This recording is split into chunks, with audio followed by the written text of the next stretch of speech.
All right, let's just get this thing started. So happy to have Yeah. you guys all in here. Episode number 3 today with Trey and with Charlie in here, an hour earlier than normal. And without further ado, Trey, happy to have you in here. I know you have a practice after this, so you won't be here for the whole show. So just thank you that you took the opportunity and time to be with us. Without further ado, I will let you have it. And just give yourself a quick introduction as to where you're at and what today's topic is going to be, because it's a great topic. Yeah. So Trey Montgomery, my name. I'm born and raised in the New Orleans, Louisiana area. Right outside. Played college basketball at Samford University, which is a Division I school in the southern part of the United States in Birmingham, Alabama. Played for a coach, Jimmy Tillett, who ran Princeton style offense. Eventually got a chance to play overseas for a couple of years in Germany, and only about 2 years. Then came back to the States, kind of rustled around in a couple of camps and this, that, and the third. And then next thing you know, decided to quit and get into coaching. And so in a nutshell, started off in high school and went on to coach in AAU in Division III ranks at Eastern University up here in Pennsylvania. Right next to Villanova, and then ended up getting a Division I coaching job here at the University of Pennsylvania, which is in West Philadelphia, PA. So been here for 3 years. We've done some great things. We won the Ivy League championship in 2018. We've won a Big Five championship in 2019, which is an all city, all area, all area league, all Philadelphia league with Villanova, Temple, LaSalle, St. Joe's, as well as us. And so have really done some really good things. Have a lot of kids that have graduated and gone on to do some great stuff. And, unfortunately this year we did not have a season due to COVID. But, we're still able to practice and do some things with our guys and provide an experience. And so in a nutshell, in a quick paraphrase version, that's me. I don't want to take up too much of you guys' time. I have a short presentation. It's not going to take long. But the concept that I want to talk about is inverting or inversion, which is essentially, in a nutshell, players switching roles, bigs doing some guard stuff and guards doing some big stuff, and particularly in certain areas, which is stuff that you guys are probably familiar with, especially a lot of you coaches that coach in Europe and other parts of the world.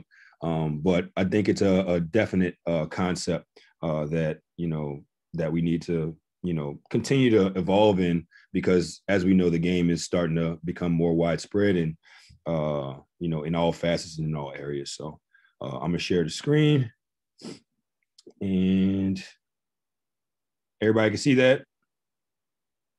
Yeah, we're good to go. You have Awesome. all the rights, so you should be able to do anything you would like to do in it, as far as annotate and stuff like that as well. No, it's just a straight up presentation, man. No bells and whistles over here, man. I like to keep it simple. Whatever you want to do, you're able to do it, man.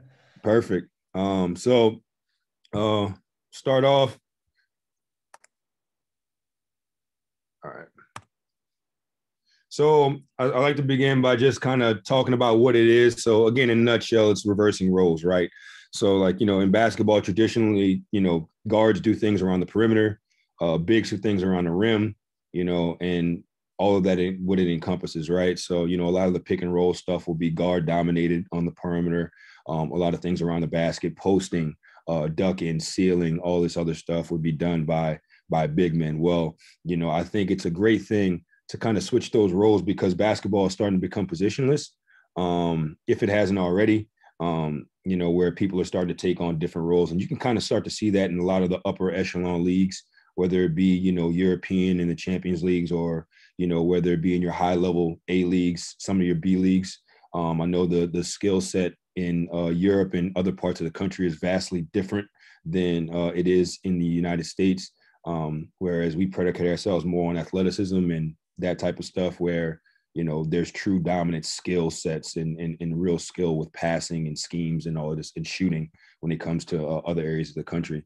And so having guys do different things obviously opens things up for, decision-making, for mismatches, for added schemes, and for opening things up for coaches, not only for players. So I think in a nutshell, it's a great thing. So why would I talk about this? To be honest, and like I said, it allows teams to play freely in different scenarios. So and I'll talk about this in a nutshell, where you have guards that will drive and get around the rim, but then get stuck. You have bigs that catch the ball on the perimeter and they kind of get stuck. And a lot of times they won't dribble, or they won't create, and things will stop and be stagnated, right? Where we want to have an opportunity to where we continue to have some free flowing offense, and that everybody's continuously a threat. And so by being able to enhance everybody's abilities to do things in different positions, it just makes it just grows the games, and it just allows you to have more advantageous scenarios. So for you to be able to score and be able to create offense in different ways, and also put pressure on defenses and make it harder for people to scout. So, selfish reason. Here's a clip of yours truly.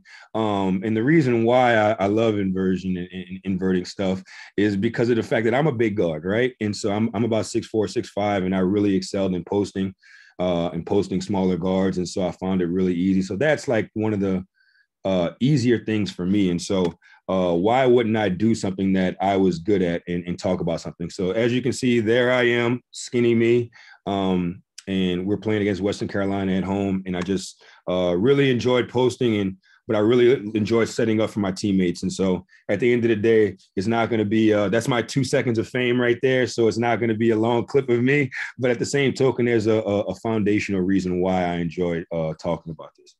So Trey, like, I know you're not that old, so this is not from ages ago, but do you think we have there was a period in between you're doing it and you're talking about it now that it changed, and that there was a period in which it wasn't happening that much, as you were saying? Or how do you see that wave pattern going on?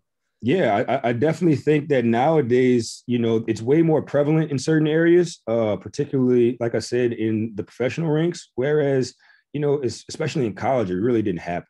And a lot of my experiences are going to be from the college ranks. So it's, in the pro ranks, I know people had different experiences. And so I can only speak on that. But back when I was playing in college, there wasn't very much, guards posting. It was pretty non-existent. And the game is different. The game is a lot more widespread. Back then, you were still throwing it in, we were talking 2005, 2006. We were still throwing it into big men and letting them, dribble, go to a hook shot quite a few times a game. And so the game has definitely changed, with the introduction to, guys like Steph Curry and, all these amazing shooters, and really has spread the game out to where guards and bigs are starting to do a number of different things. But you could start to see, different things, especially with Europeans coming over, obviously the Dirks, the Mehmet Okors, the people who could really shoot it from the 4 and 5 man spot. So here it is. Guards posting is kind of where I start off at. So, I talk about the pros and cons to it, right? Pros is that you want guys that can get close to the basket. And when you get closer to the basket, you tend to have a lot of success. So the cool thing is that when you have guards posting, you tend to have your passers and your playmakers closer to the rim, which can ultimately be a threat in a number of different ways, which I'll kind of go into and delve into as we continue to go along. When smaller guys are in the post, they typically don't warrant double teams. You're not sending a bunch of people over to trap, a 6'2" guard who's posting another 6'1" guard, right? You're usually letting them go at it. And then, you're eliminating rim protection sometimes by doing off-ball action, by taking bigs away if you have a big that can really space it out and shoot it.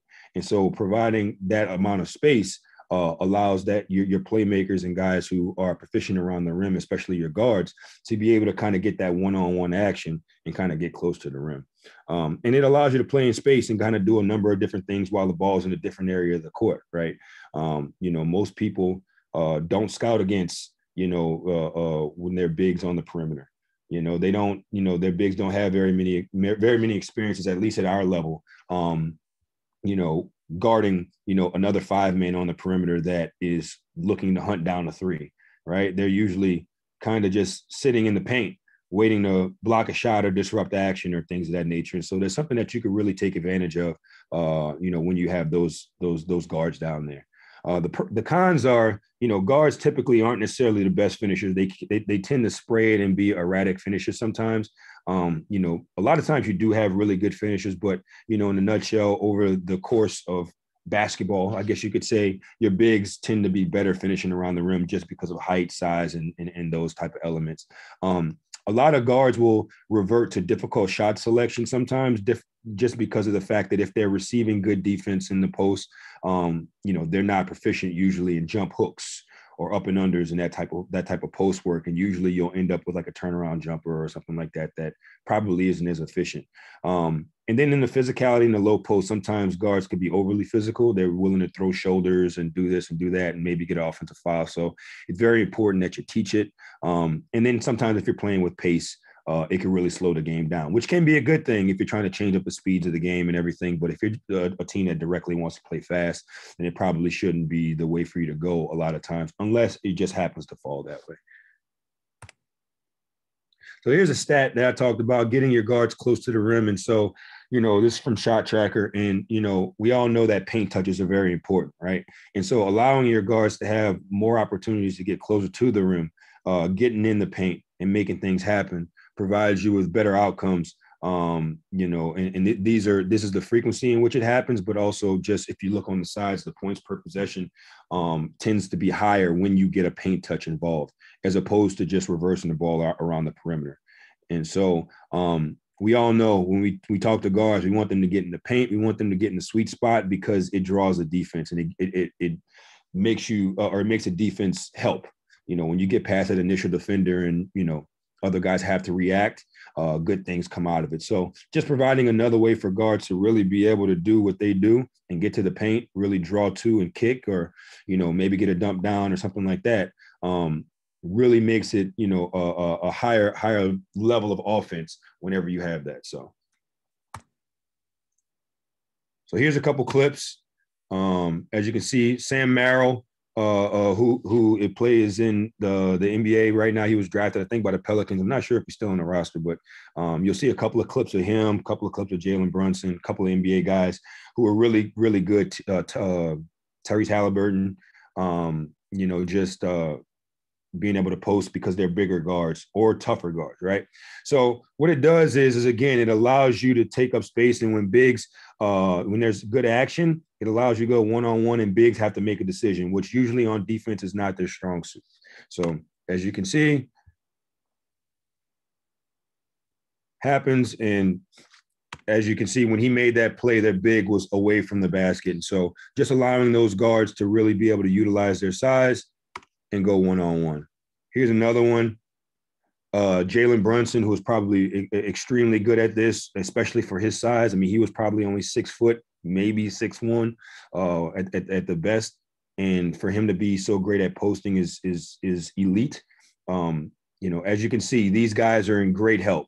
Mo Wagner's in the middle standing there. And he thinks he's in a great position, right? Michigan's usually a great defensive team. But on the outside, as you can see, if you can see my cursor, you got Amari Spellman at the top of the key waiting. So, he knows that. Mo Wagner knows that. And so it causes him to make a decision. It's like, do I want to help on this because Jalen Brunson is a pretty good finisher and he can get to the rim, or do I want to give up a standstill three? And so it creates that decision right there. Same thing on the bottom. You got Jordan Poole, another NBA, or he's in the G League now, but another NBA player. He does the same thing. So he thinks he's in a great position. But if you look, he's guarding Colin Gillespie on the wing, and he has to be forced to make a decision. And so he realizes, okay, well, I'm guarding, a great standstill three-point shooter. So that allows you to have this open space underneath the basket. And so it really creates a chasm when it comes to the decision-making of, hey, listen, do I want to help on this drive or do I want to help on these threes? And it ultimately ends up in, again, a missed layup, but at the same token, a possession at the rim, which is, what you ask for. You either want possessions either at the rim or you want a standstill three. Those are probably the most high efficient shots. Yeah. So Trey, if we go back to the clip before, like, yeah, a lot of interesting stuff in it. So from the beginning on, as a defensive coach, what would your suggestion be?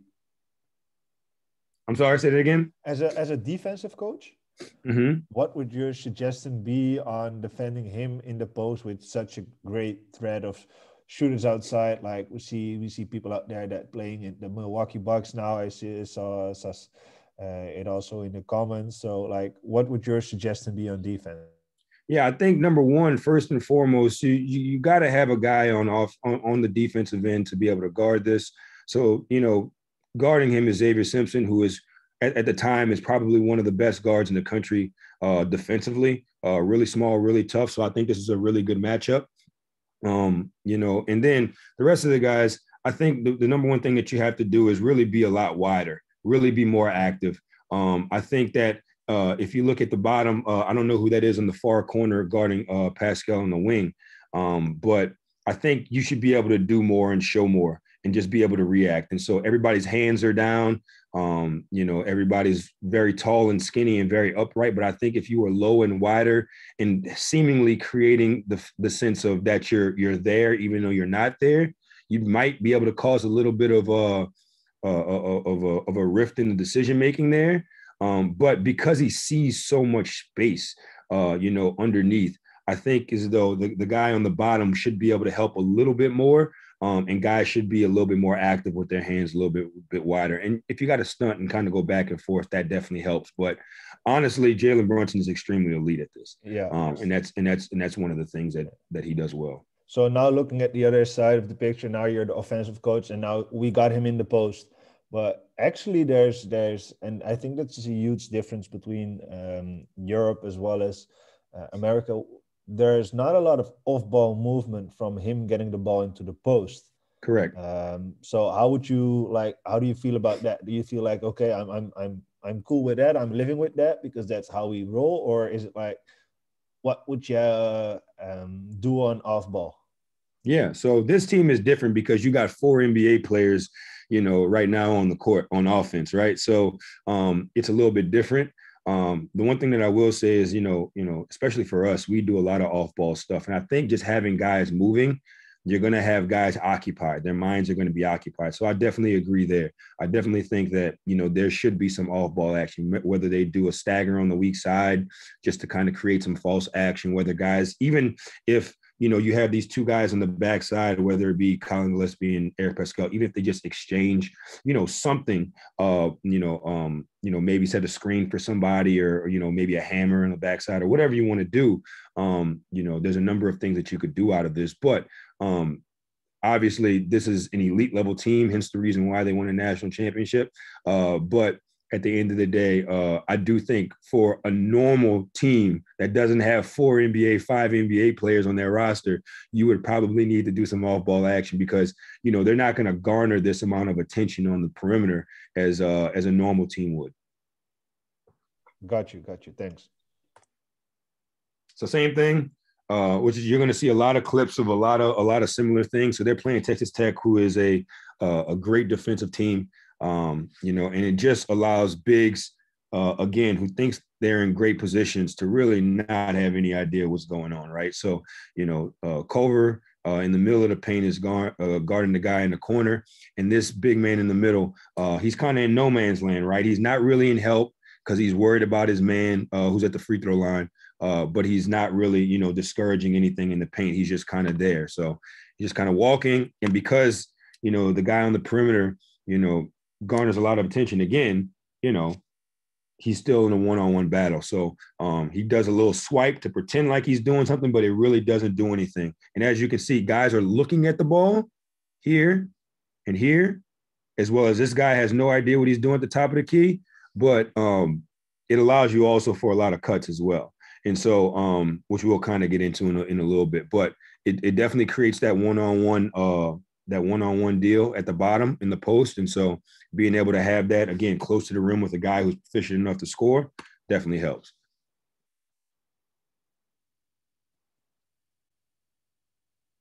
So it allows opportunity for bigger guards. Oops, sorry. Whoop. My bad, fellas. There you go. It allows opportunity for bigger guards to really be able to do what they need to do. And so if you have certain sets where you have bigger guards, this is Cade Cunningham right here, who is, arguably the number one pick in next year's draft. And he's about 6'8", but he plays the point guard spot. So if you have a guy who's that tall, you might want to be able to utilize him, right? And so especially at the point guard spot. And so as you can see, being able to post guards, seal, you're taking away rim protection, and then guys are hugged on three-point guys, three guys along the three-point line. It really creates that space around the rim for guys to get easy buckets, especially in this day and age where, again, as my college coach would always say, offense is about SAM, so spacing, angles, and movement. The game is way more space than it's ever been because of the amount of three-point shooting that's around. And so just be able to put pressure on the rim at all times by eliminating that help space, especially with guards, really helps. And so Cade Cunningham gets over the top of high-low action and really is able to score. So the other thing I love about this is the fact that you could slow down, right? So here you see Justin Moore's driving. And if you turn to post on your drives, it allows you not to sell out. So often in games, we see guards just take off and they drive and they go off 1 foot and they throw up a really hard, difficult shot. But a lot of times if you drive and then you drive to post, then it allows you to play off two or really be able to see what's going on offense and really make quality lane decisions.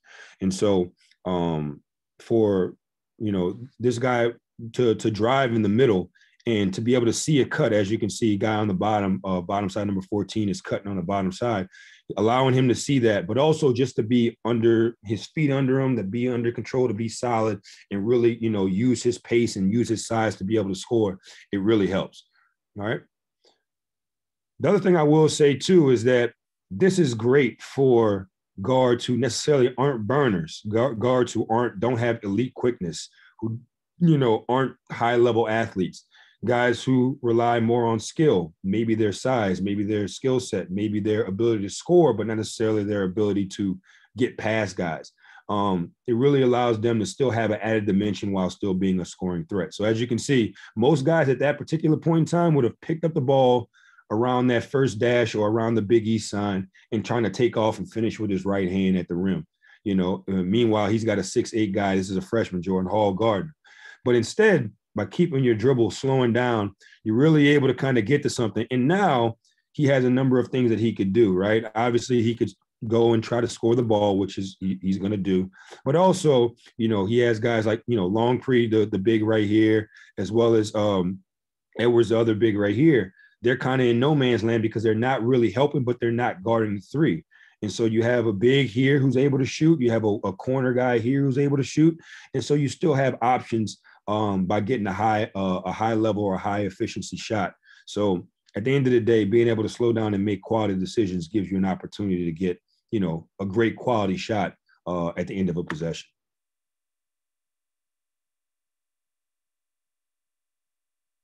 So like I talked before, you have the ability to cut and get drop off. So here you can see Jalen Brunson again doing what he does best.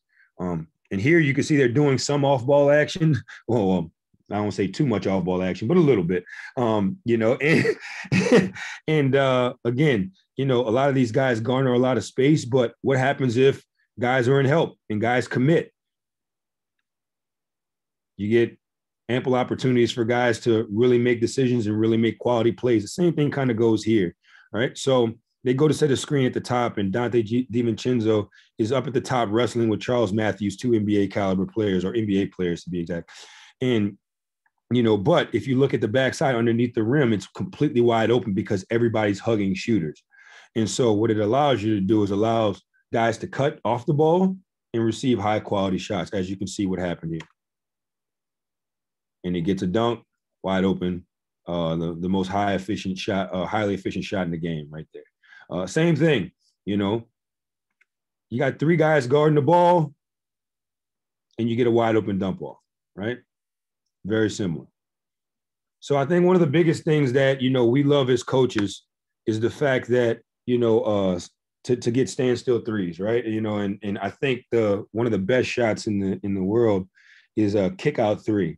Anytime you get in the paint and you're able to kick it out for a wide open three, it's usually a really, really high level shot. And so that's kind of what you want. And that's kind of what this chart is saying in a sense is, all of these things come off, all of these four different measures come off of inside touches. And so the best thing that you could possibly get when you get to the inside is a kick out three outside of trying to finish around the basket. So if you were to kick it out and a guy, dribbles into a shot, it's not as efficient or anything like that. But what you really want is you want to stand still three, somebody towing the line and you really being able to penetrate, really being able to get into the sweet spot of the defense, and then being able to kick out for a wide open shot.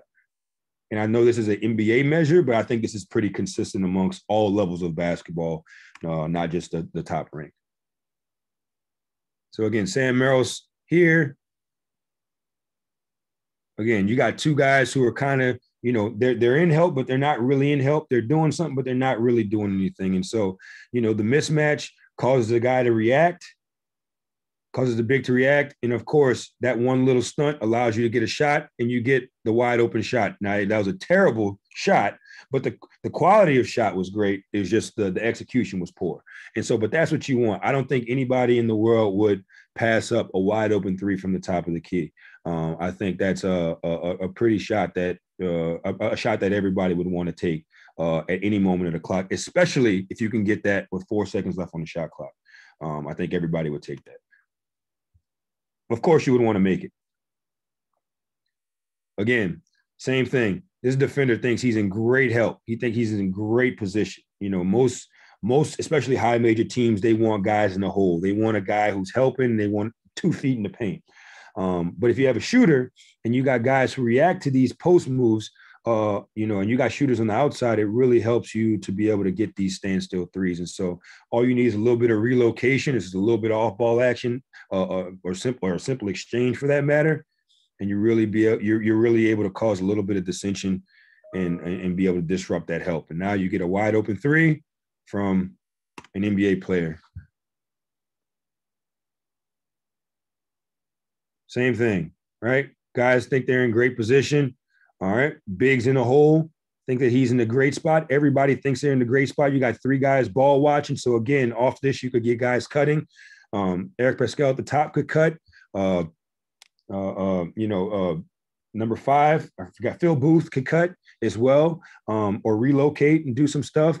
But for the most part, guys are sitting there watching the ball and allows you to relocate, but it creates long closeouts. And you get your standstill three. Once again, West Virginia, known for being a very good defensive team, especially in the full court. You got Javon Carter, who was arguably one of the best, if not the best, on-ball defender in college basketball his senior year. Guarding Jalen Brunson, you got Conte, who's in the paint, got 1 foot in the paint, probably almost 2, and he thinks he's in a great spot. He's also a rim protector, so he thinks that, all right, man, Jalen Brunson goes up for a shot, I could get a piece of this.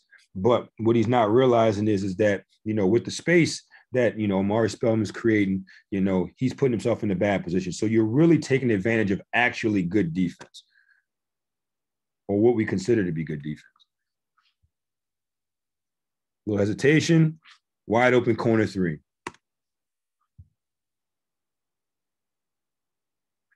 Other thing it does is allows for long closeouts. And so for guys who typically aren't great shooters, it allows, for guys who are in help, if you could get guys who could pass the ball and are proficient at passing it, you get some really good shots.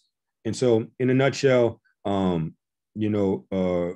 you can get guys who could drive to the basket, or you can get guys to create off the dribble and attack long closeouts, which usually wings at the Division I level are really good at, and ultimately make plays on the basket. So just allowing yourself to create other methods and other ways of finding offense. So again, this guy's in help. Sam Merrill sees a skip, great pass, and 1. Same thing, right? Guy thinks he's in a great spot, ready to help, long closeout.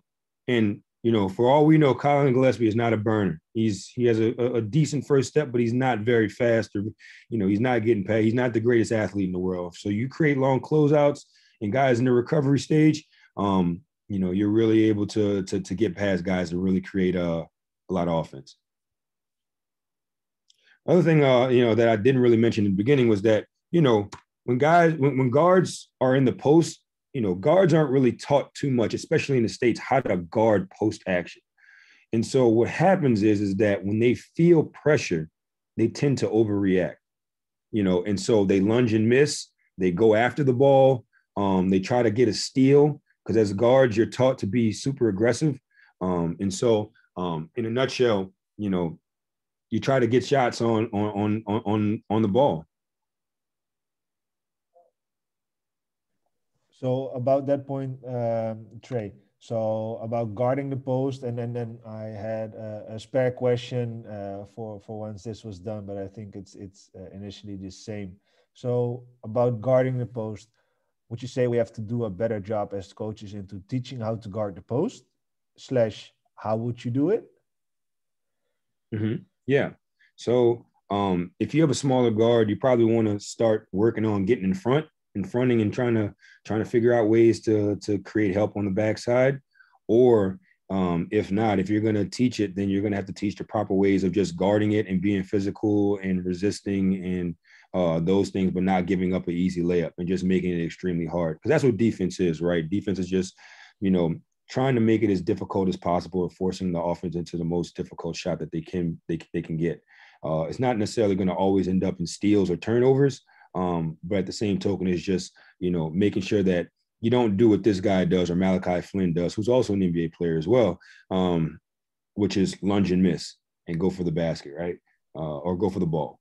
Yeah. So and on the other side of this, it's like I like the idea of putting guards in the post or the same with putting bigs outside.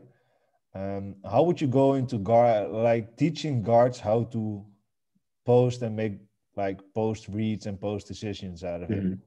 Because it's not something they come into in like they were born Right. into this. Yeah. So a lot of it has to do with feel as well. We were kind of having this discussion on the other Zoom. But a lot of this has to do with, just experimenting with it. There's some things that can be taught, positioning, maybe some footwork, finishing around the rim, things of that nature, just being tough with the ball.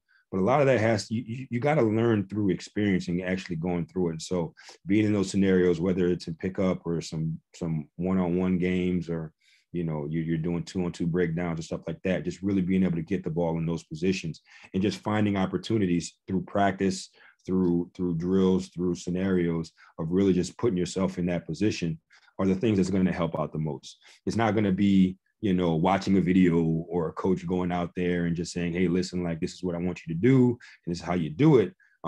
There's a lot of stuff, as we all know, we have to put guys in certain scenarios for them to learn through experience. And so putting them through that stuff each and every day, whether it be in practice or in drills or things like that, ultimately will convey to the games. And so that's kind of, in a nutshell, what happens. Yeah. So then the last one on that topic would be like, would you actually teach a guard it if he doesn't want to do that? Mm-hmm. Yeah. I mean, so I to be honest, I wouldn't. If especially if they're not like big enough, right? If they're on the smaller side and they're not good at it, like you probably wouldn't want them to do it. But if you have a guard who's bigger, you have a point guard who's 6'4", 6'5", 6'6", and they don't mind doing it and learning it and create another dimension to their game, and absolutely, especially if you could utilize that size.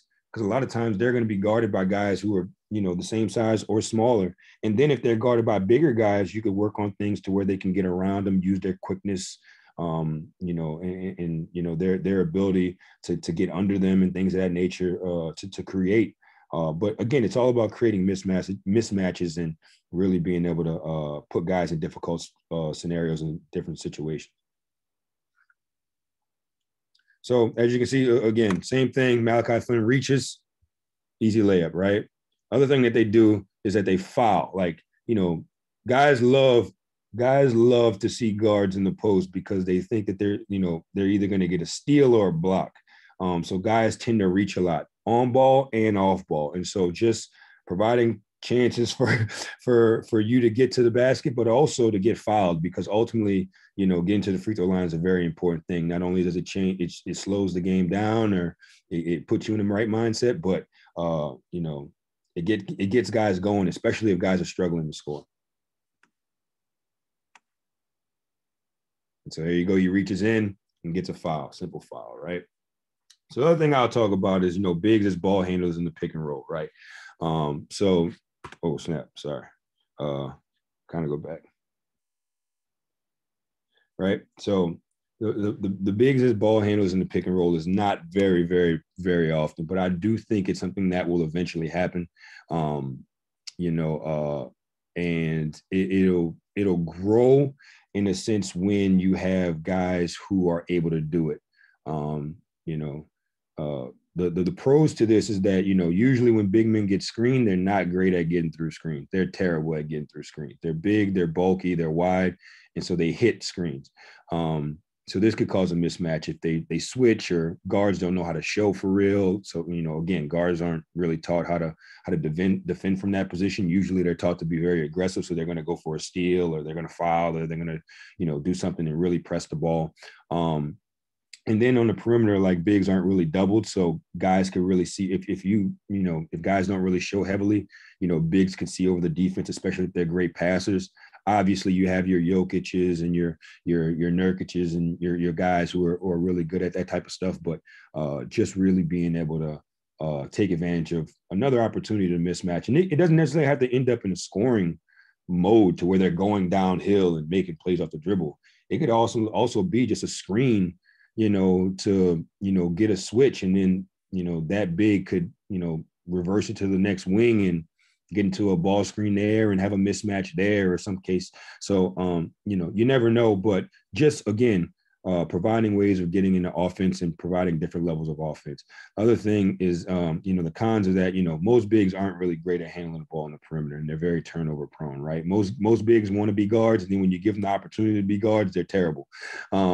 Especially, here in the States. I can't say that about overseas and, in Europe and everything, but and then, a lot of bigs will go under the screen. So if you don't have bigs who could, shoot it, and not very many bigs are pulling it off the dribble, but it could be pretty ineffective if bigs are just going under the screens each and every time. So here you go. Oops. You have this guy right here, Dietrich Lawson, who is a tremendous player. And right now we have a guard coming and set a ball screen. And so basically, in a nutshell, it creates a decision. What do these guys do? Do they switch and allow this big to kind of drive to post? Do they stay with? Does this guy go under? Does this guy show? Does he hard hedge? A lot of times, teams don't necessarily go over that. And so it creates a really, really difficult, situation for the defense. And again, I think right here, this kid sold out by throwing up this crap shot. But I think if he takes a dribble and just really slows down and gets in the lane and, maybe turns his back and reverse pivots or does something, he can get a quality shot, use his size on the guard. But again, he throws up this, but it allows you to just get something different. I think the spacing here is also poor. So, Kansas isn't Villanova or some of these other teams. So if this guy right here was in the corner, this probably would be a dead layup, but at the end of the day, it isn't. This is one of our games. So here is our center, Aj Broder, who is arguably one of the best big men in the country. Definitely one of the best big men from the mid-major from the upper mid-major leagues. And so he was high usage, and he's playing right now in Iceland. He was in Germany, now he's in Iceland. But very good with the ball, very good decision-making. Here we have our guard, Devin Goodman, who's getting mugged right now, about to set a screen on Paul Atkinson. So these two bigs were actually co-players of the year this past year. Really trying to figure out, okay, do you want to go over? Do you want to go under? How does this go? So again, gets past him. Paul Atkinson goes over the top, and then AJ is able to kind of refuse a screen, drive over the top, and then the guard does what guards do, right? They're aggressive, but they're not trying to stand in front of a big man. So they go for a steal, or they give some half-assed, approach, and, ultimately leads to a layup. Same thing here. So Evan Mobley here, who's, again, a top pick in the draft this year, he's coming downhill, and this is almost like a ghost screen where it's just kind of false action where they're just exchanging, but it allows him to get just a little bit of a sliver to go downhill. And so, again, doesn't really touch. There's no real screen, but it just allows this guy to get downhill, and bigs aren't necessarily great at guarding on the perimeter, especially driving. Same thing here. Once again, Dietrich Lawson was way too good to be missing a lot of these layups, but again, just allowing this guy to have, especially if you have bigs who are able to kind of get down and go that way, allowing them to have, different levels of offense. Same thing, same exact thing, right? Here we are again. So this is the first game of the year last year against Alabama.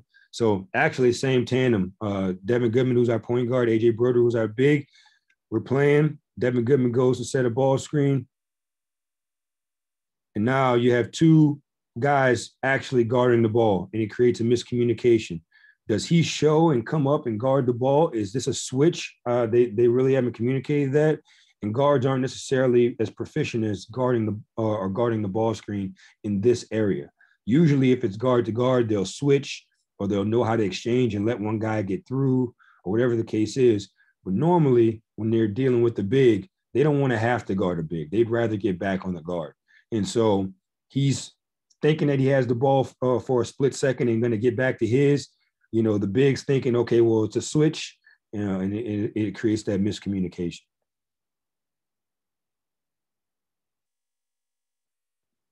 Now, if you have a big who can shoot it, it also creates a little bit of an issue as well.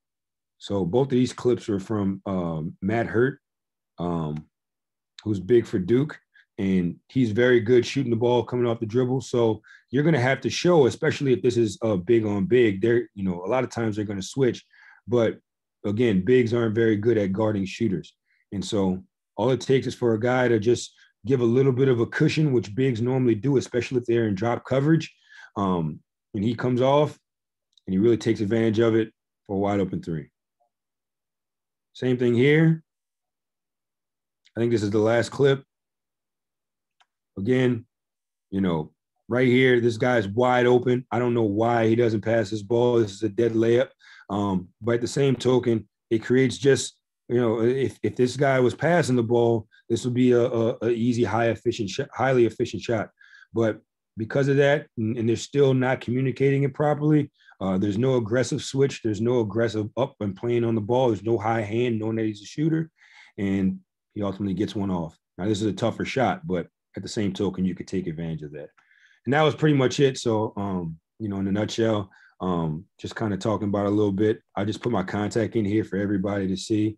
If you want to reach out, talk about anything whatsoever, please feel free to reach out. It's my email, my telephone number. And so, just know that you have to do a +1 if you want to talk to Trey if you're from outside the USA. Because +1, yeah, no doubt. Definitely thank you. Do you have some 5 minutes for some questions, Trey, or not? Because I know you have to be in I got a couple minutes. Yeah. So the first one was actually from our fellow speaker, Charlie. So Charlie, would you unmute yourself and ask him yourself? Hello. Yeah, no, thanks, Trey. I actually really enjoyed that. And I like the stats as well along with the clips. I was just going to ask, when would you start to teach playing in the post? At what sort of age? And then I know you touched a little bit about the teaching of post play, but at the youngest age, how would you introduce it? I wouldn't necessarily go too young because the physicality of the game is not necessarily the same.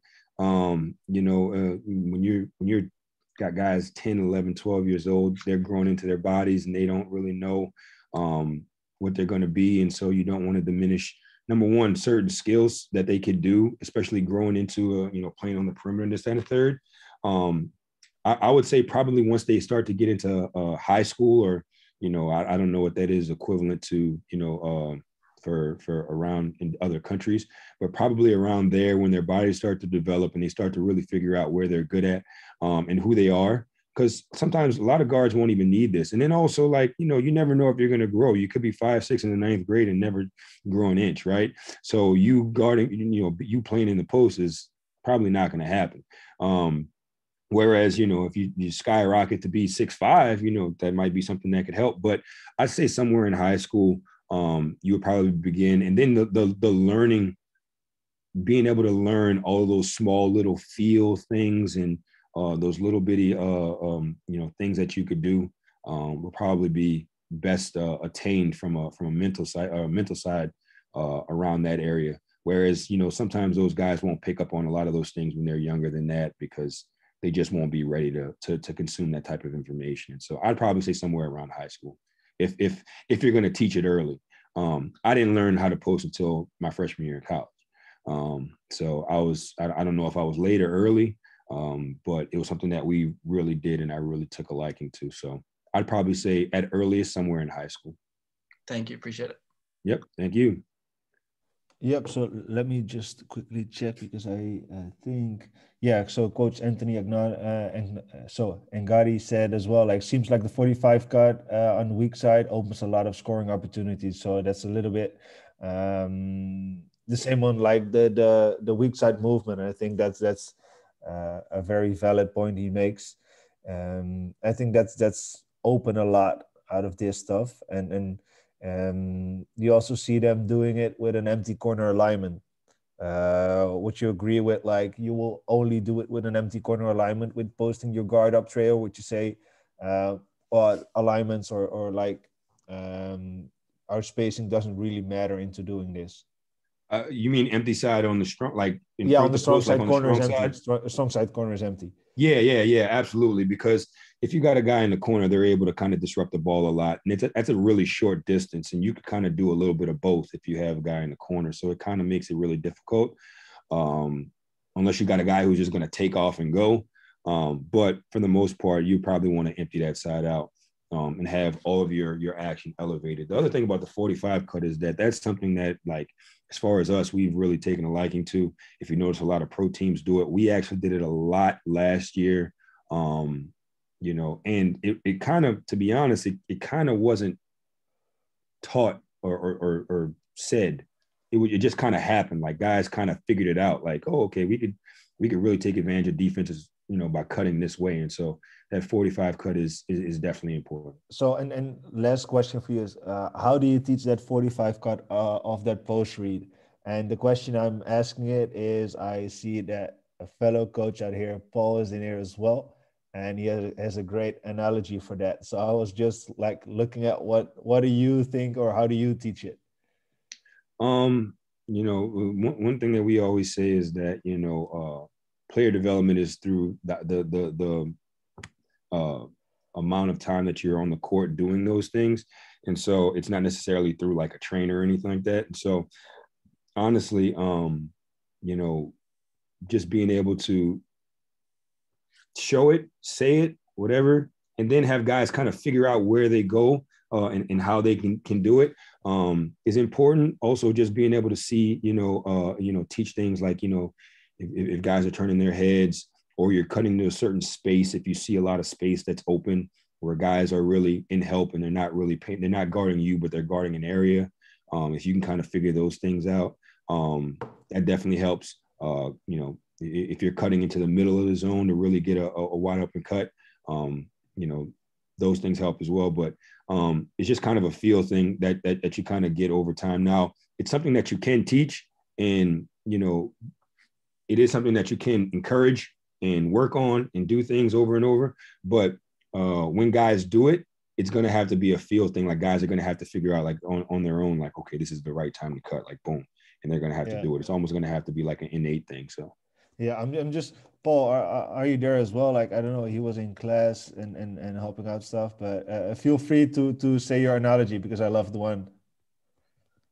Yeah, we just kind of see a head, see a shoulder. So when you know, so like we talk about getting to open passing lanes to receive laser passes, don't give rainbow passes. So if we want to hold space and we see a shoulder, that means the guy can recover on a face cut or a back cut.